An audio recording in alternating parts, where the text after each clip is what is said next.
A strategy is a sequence of behaviours that you go through in order to do something. In the context of coaching, I might be, if I was interested in what you wanted to achieve, I'd be also interested in what you do to keep yourself where you are now, because in some ways we're exploring the balance between the two things. But a strategy in many ways, as I say, is a sequence that you go through in order to do something. And if somebody wanted, say, to be a better presenter, I'd be very interested in what they did now to get the results that they now get, because that would give us both very useful information as what we might choose to change. How important are things like technique or methodology in what you do? Techniques. When people start NLP, they often think techniques are incredibly important, and they are very useful when you're starting.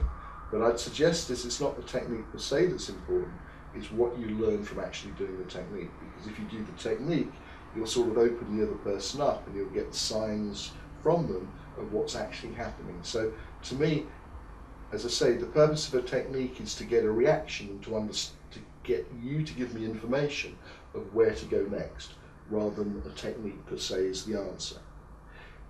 As I'm following a particular framework, if I follow this framework, what I'm doing is creating a space where the answer for the client will often pop through automatically. And therefore, when we come to doing a technique, often we don't need it, because we've actually done all the things that you need to do, and the client has actually found the answer for themselves, which they are going to implement. So the technique becomes a little bit redundant. But sometimes techniques are useful, sometimes clients expect them, sometimes I enjoy doing them just to see how far I can push the boundaries out. So techniques are useful, but there is a lot more to NLP than techniques. What is meant by the future pace? Future pacing is really interesting. It's a bit about mental rehearsing in the future. If we worked on, say, a behaviour or a change in this room, and you were able to do it, that's fine, but it may actually stay in this room. What we want it to do, we want you to be able to do it easily in the outside world at a specific time. So what we'll do, we'll get you to rehearse doing that behaviour in a particular context outside.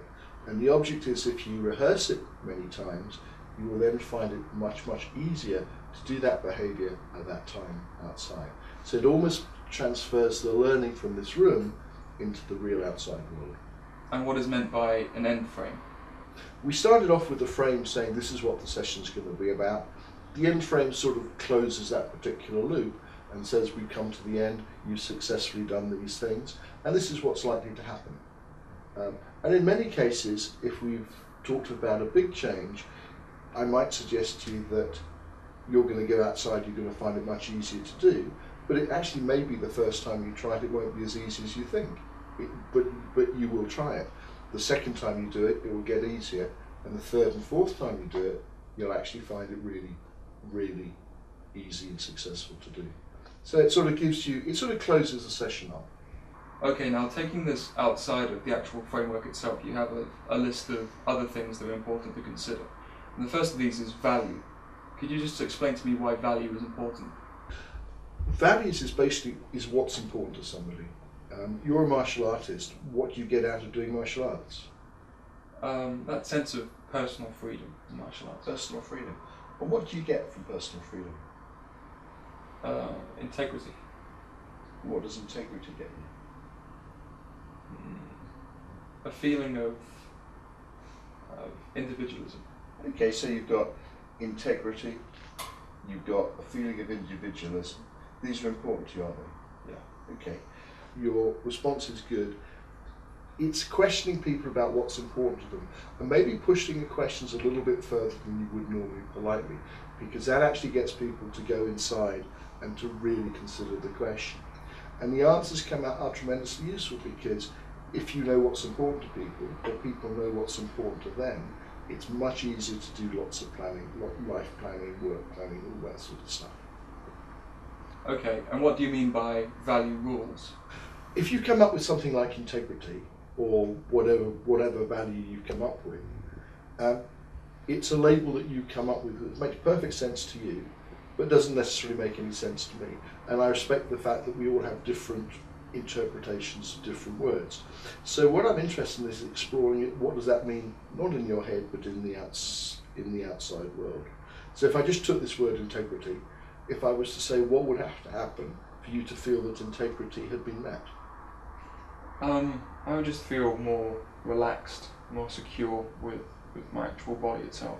Okay, that's fine. And I'm not worried about or concerned what the answer is. It's just that you have an answer, because that translates something that is potentially an idea in your head. What has to happen in that outside world till you feel you've met it? And there are no mystical answers to this, but this sort of questioning can be tremendously helpful for people, especially if they haven't gone through it before. And what is a meta-program? Meta-programs is an NLP-ish way of talking about sort of personality profiles. For example, some people are motivated by just jumping in and doing things.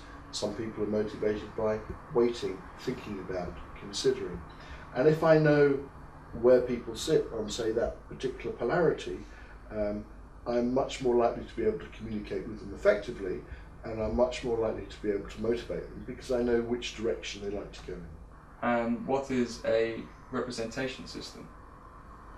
Representation system is simply a sense.